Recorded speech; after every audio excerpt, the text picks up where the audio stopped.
Hello అండి విజ్ఞాన్ గారు. నమస్తే. ఇప్పటి వరకు సోనూ సూద్ గారు అంటే ఒక రకంగా ఆయన విలన్‌గా పరిచయం అయినప్పటికీ టాలీవుడ్‌కి మొన్న కరోనా టైంలో ఆయన చేసిన సేవలకి, సర్వీసెస్‌కి హీరో అయిపోయారు. ఒక టైంలో చిరంజీవి గారు ఆయన్ని విలన్‌గా చేయాలన్నా, ఆయన్ని కొట్టాలన్నా భయపడిన సిట్యుయేషన్ మనం చూసాం. ఇప్పుడు అదే సోనూ సూద్ గారి పైన అరెస్ట్ వారెంట్ వచ్చింది. ఫస్ట్ ఆఫ్ ఆల్ చాలామంది కొంచెం కన్‌ఫ్యూజ్ అవుతున్నారు. నెక్స్ట్ సోనూ సూద్ గారు ఎలా స్పందించారనేది మాట్లాడదాం. అసలు ఏం జరిగింది? అసలు విషయంలోకి వస్తే ఫస్ట్ సోను సూద్కి అరెస్ట్ వారెంట్ అనే వార్త బయట బాగా వైరల్ అవుతుంది కదా. అవును.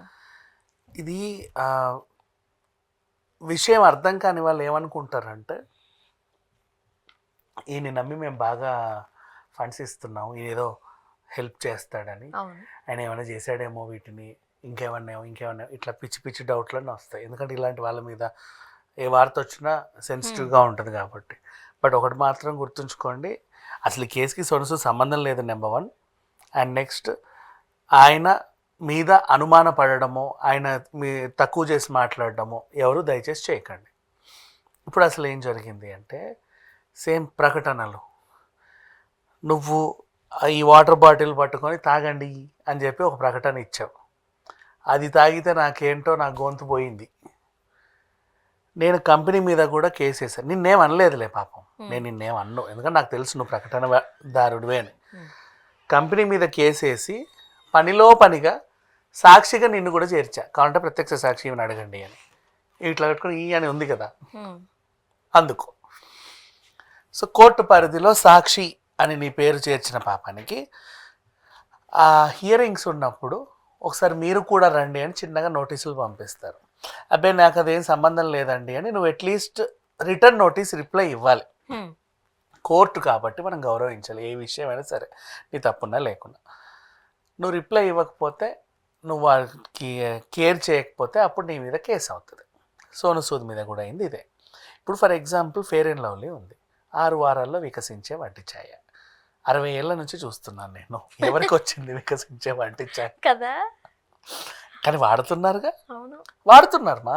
ఇప్పటికీ మంచి డిమాండ్ ఉంది మార్కెట్లో. రకరకాల క్రీమ్లు ఉన్నాయి. లక్స్ సినీ తారలు వాడే సబ్బు. ఏ సినీ తార వాడుతుంది లక్స్?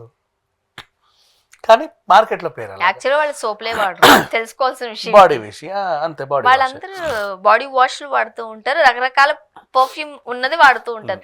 సబ్బే బెటర్ వాళ్ళు. కానీ ఇప్పటికీ కూడా సినీ తారలు వాడే సబ్బు. నీకు లక్స్ వల్ల ఏదో పేలింది, చిన్న ర్యాషెస్ వచ్చాయి, ఓకేనా. నువ్వు లక్స్ కంపెనీ మీద, హిందుస్థాన్ లివర్ మీద కేసు వేసావు, పద్ధతిగానే ఉంది. ప్రత్యక్ష సాక్షిని కరీనా కపూర్ పేరు కూడా వేసావు, ఆమె ఇట్లా వాళ్ళకి లక్స్ అనిందని, అంతే. అలా పాపం కోర్టు కూడా నోటీస్ ఇచ్చింది. సేమ్ ఇలాంటివే ఎగ్జాంపుల్స్ ఇప్పుడు సోను సూద్కి అయింది. ఇప్పుడు అలా అనుకుంటే సుమా గారి పైన అప్పట్లో రియల్ ఎస్టేట్ సంబంధించి ఏదో అసలు ఏదో నువ్వు చెప్పినందుకే నేను ఈ ఫ్లాట్ కొన్నాను అన్నట్టు కాదు, అన్నారు. ఆ రోజు సుమా గారు చెప్పారు కాబట్టి మేము ఈ ఫ్లాట్ కొన్నాము, సారీ ప్లాట్ కొన్నాము, లేకపోతే వాళ్ళకి అసలు బాధ్యత చేశారు ఆమెని. మరి దారుణం. నెక్స్ట్ మళ్ళీ ఇంకొక సిచ్యువేషన్. ఇప్పుడు ఈ సిచ్యువేషన్ని పక్కన పెడదాం, ఇంకో సిచ్యువేషన్ మాట్లాడదాం. జడ్జెస్ ఉంటారు కదా, మెజిస్ట్రేట్ జడ్జిలు. ఇప్పుడు ఏదైనా కోర్టుకి, చిన్న కోర్టు అయినా పెద్ద కోర్టు, లోవర్ కోర్టు అయినా, జడ్జిలు ఫంక్షన్లకి గట్రా పోవడానికి వీల్లేదు. అవును. కత్తిరింపులకి, లేకపోతే వచ్చి సన్మాన సభలకి, పెళ్ళిళ్ళు, పేరెంటాలు, యూ షుడ్ నాట్ కమ్. అంటే దే ఆర్ ఇన్ఫ్లుయెన్స్ అవుతారేమో అన్నట్టు వాళ్ళ రూల్స్ రెగ్యులేషన్స్ వాళ్ళకు ఉంటాయి, మనము గౌరవించాలి. నువ్వు నీకు నచ్చిన చోట ఉండడానికి కూడా వీల్లేదు. గవర్నమెంట్ నిన్ను ఎక్కడ ఉండమంటే నువ్వు అక్కడే ఉండాలి. కదలలేవు, మెదలలేవు. అలా నువ్వు కూడా మనిషివేగా, నీకు కూడా కొన్ని ప్రాబ్లమ్స్ ఉంటాయిగా. అడ్వకేట్ దశలో ఉన్నప్పుడు ఒక అద్భుతమైన న్యాయవాది, ఆయనకి ఏమైంది అంటే, ఇప్పుడు బిట్ కాయిన్లు అవన్నీ ఏమి ఉన్నాయి కదా, అలాంటి వాటిలో 15 లక్షలు ఇన్వెస్ట్ చేశారు ఎవడో చెప్తే. ఇదేదో రెజీ కాయిన్ అని ఏదో దీని పేరు, బిట్ కాయిన్ లాంటిది. దాంట్లో ఇన్వెస్ట్ చేశాడు. ఇన్వెస్ట్ చేసిన తర్వాత ఏమైంది, అతనికి ఒక 15 లక్షలు వచ్చిన తర్వాత కొన్ని రోజుల తర్వాత ఆయన అనుకోకుండా ఈయన ప్రతిభకు మెచ్చి తను జడ్జ్ అయిపోయాడు. తర్వాత తెలిసింది ఇది బోగస్, నేను మోసపోయాను అని. జడ్జికి మోసపోయావు కరెక్టే, నువ్వు ఆ కంపెనీకి వెళ్ళి గొడవ చేయలేవు, బికాజ్ నీ స్థానం వేరు. నువ్వు ఏమీ చేయలేవు, నువ్వు పోలీస్ స్టేషన్కి వెళ్ళి కంప్లైంట్లు ఇవ్వలేవు, ఏమీ చేయలేవు. కానీ సంబంధిత వాళ్ళకి నోటీసులు అయితే జారీ చేయగలవు కదా నీ తరపున. స్ట్రిక్ట్గా. సో తను ఏం చేసే మెజిస్ట్రేట్గా ఓషివారా పోలీస్ స్టేషన్ ఉంది కదా ముంబైలో, అంధేరి వెస్ట్లో, అక్కడికి నోటీసులు పంపాడు. పలానా పలానా మనిషి 15 లక్షలు తీసుకొని నన్ను మోసం చేశాడు.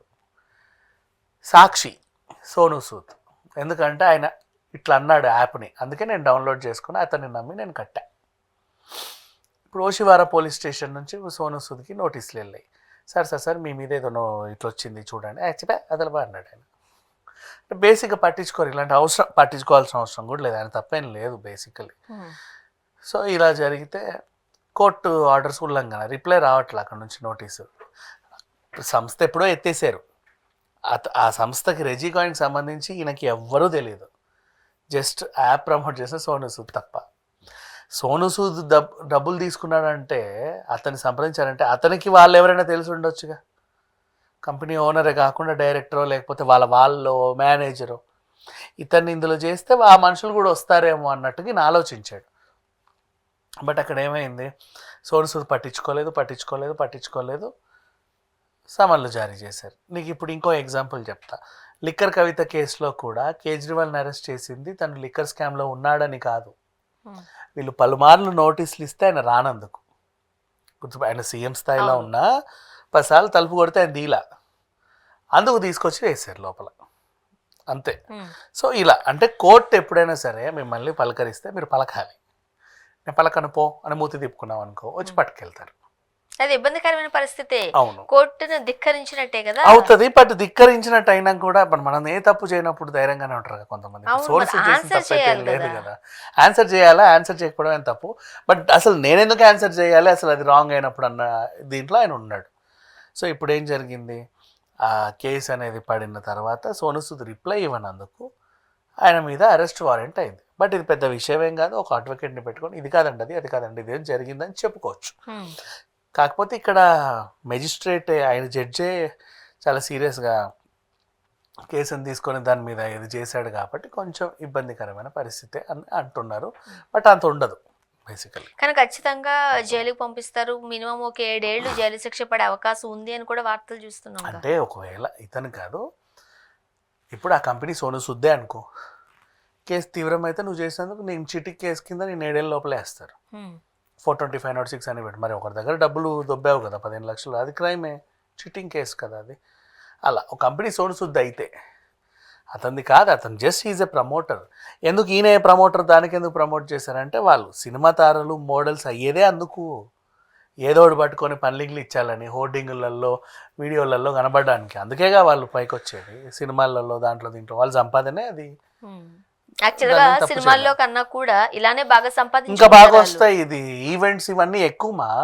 ఇప్పుడు ఒక పెళ్లికి నువ్వు హీరోని తీసుకొచ్చావంటే ₹1 కోటి ఇవ్వాలి. అవును, అదే సినిమాల కన్నా కూడా ఒక రోజు సంపాదన ఇలా కటింగ్లు చేసి. ఇప్పుడు జబర్దస్త్ ఆర్టిస్టులు ఉంటారు, అక్కడికి వెళ్తే పాపం వాళ్ళకి 2,000-3,000 ఇస్తారట ఒక రోజుకి. అదే ఒక ఈవెంట్కి వెళ్తే 40,000-50,000 అంట. వాళ్ళకి హ్యాపీయే కదా. అవును, అలా ఈవెంట్స్ చేసుకుని బాగా సంపాదించుకుంటారు వాళ్ళు. ద ఓన్లీ రీజన్ వీళ్ళు తెర మీద అంటే ఇట్లా చూస్తారు జనాలు, ఎక్కడ ఉంటారో వీళ్ళని. దగ్గరకు వస్తున్నారు కానీ పక్క నుంచి వెళ్తున్నారు కదా, అందుకు డబ్బులు ఎక్కువ. అట్లా ఇప్పుడు ఏదో మొత్తానికైతే చక్కబెట్టాడు. ఈ సోను సూద్కి వచ్చిన ప్రమాదం అయితే ఏమీ లేదు, అతనేం పెద్ద క్రైమ్ చేయలేదు, he is not a criminal, just ఏదో చిన్న కేసు ఇది. జనాలు ఆయనని ఏదో జరిగిందేమో ఇంకేదో అని ఊహించుకోకుండా ఉంటే బెటర్. చూద్దాం. Thank you so much.